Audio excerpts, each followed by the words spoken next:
So my name's Matt. I haven't quite figured the camera thing out real good yet, but we're gonna shoot a video. This is my door to my fish room. We're in the fish room. That's my fish room refrigerator. Keeps my snacks and frozen food for all the animals and so on and so forth. This is one of our tanks, 60-gallon Cuban Enemy tank. Very healthy. There's actually a bunch of snails that are having babies in here right now that we'll start transferring from this tank to this tank, mainly because we allow algae to grow in these tanks just so that we can keep the little babies alive. Also, sometimes snails and urchins and such will clean a tank out so good they'll starve themselves. So sometimes these dirtier tanks that I have, I'll be able to place snails and urchins in to kind of clean these up so that they don't die after they do their job in the tank they're in. I do a lot of cleanup crew move around. These tanks have not had a very good cleanup crew lately, and there's a lot of things that are about to come in here because they've cleaned my other tanks up really well. I'll show you a few of the spotless tanks in a little while. This is a weird little thing right here, but these are blue crabs and live oysters. It's a 40-gallon breeder that I stuck under here, and they actually clean up all the stuff that goes through the system. The system dumps everything into them. It's kind of like a refugium, but we don't have any plants in there. But the oysters do a fantastic job. The crabs also do a fantastic job. I do have to supplement feed them though because they eat a lot. It's one of my frag tanks. It's a 60-gallon. It's where I kind of grow out some of the coral. I do sell some coral. I do a lot of trading. My glass is a little bit dirty right now. The tank above this tank over the weekend decided to blow a wall out, so we had to put everything in here and move some other tanks around, pull some things in. But this is just a pretty little grow out tank. Like I said, there's a little bit of everything in here. We can go through some of the coral stuff a little later on if you're into that. And then I've got, pretty good sized skimmer. I've got, a large sump down here and so on and so forth. This is the pump that feeds the big system. The big system has mainly the coral in it. It has a few fish, but mainly it's just to grow coral. It stays cleaner and so on and so forth. One of the small frag tanks, this is actually what most of the stuff had to come into over the weekend because the tank that blew was very full. So this kind of helped save me. This is my little mangrove tank. It doesn't really do very much other than grow pods and have the mangroves in there. The mangroves do absorb some nutrients. They're not a miracle. Everyone thinks that they're this miracle plant, but they are pretty and they do a job. I try to do as much natural filtration as possible.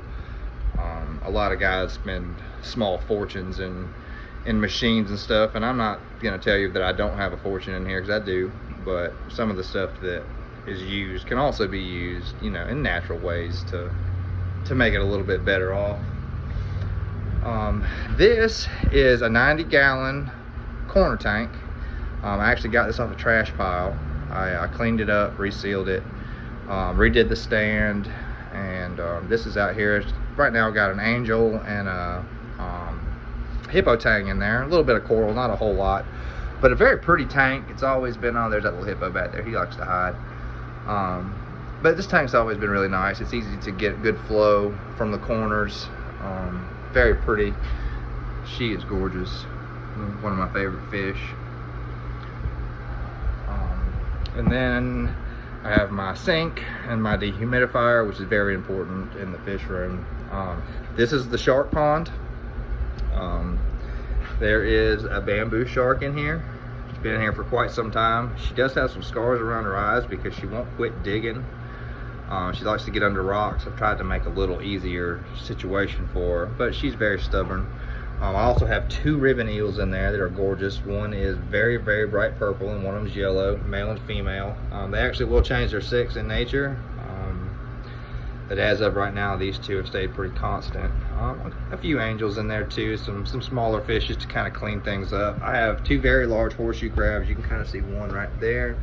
This is a molt that happened the other day. It's about the size of my hand. I'm a big fan of Reef Breeder lights. Reef Breeder has not given me any of these lights. I've bought every one of them. Traded some people for certain ones, but they do make a fantastic product. A lot of the chemicals keep it all going.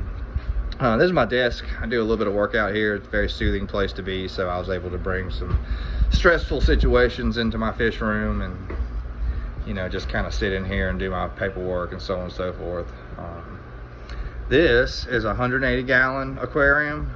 You can't really see the stand very good, but I made it all out of reclaimed pallet wood and some salvage from some barns. I'll get some better photos, better pictures a little bit later on. This tank is actually being set up. There's a drip line right here. This tank is actually being set up for very specific fish. I just got it from the local fish store. My man Tony down there always looking out for me. He knows what I like. He knows that I'm a collector. And that fish is in that barrel right there. I will show you that fish. It'll probably be in another video because he's got quite a while on the drip before he's ready for the tank. But this is the beginning of the fish room tour. I will show you all kind of neat stuff. If you're interested in aquariums or fish or have questions or want to see something, I'll definitely do it. I also will be doing a lot of showing other people's tanks. There's a few friends of mine that are also into aquatics and so on and so forth, and they have some pretty impressive setups that I'm sure everybody would like to see.